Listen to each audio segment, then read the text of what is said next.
Hello everyone, this is the installation video for Poetic Spinner iPad series case.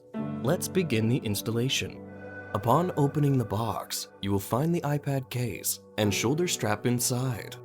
The plastic film on the front frame needs to be removed before installation. Separate the two-piece case from the bottom right corner. Do not put the iPad directly into the back case. Please wipe the screen clean before installation. First, install the iPad into the front frame. Then enclose the front frame into the back case. Make sure buttons are lined up and edges are sealed with the front frame. Finally, insert the Apple Pencil into the pen slot. Now the installation is complete.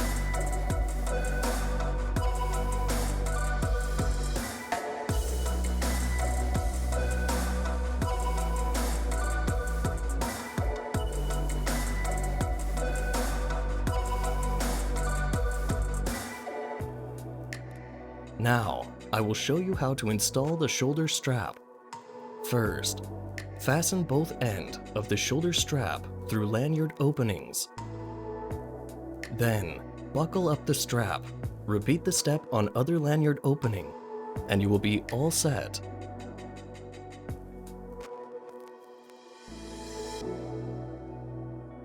Enjoy the Poetic case.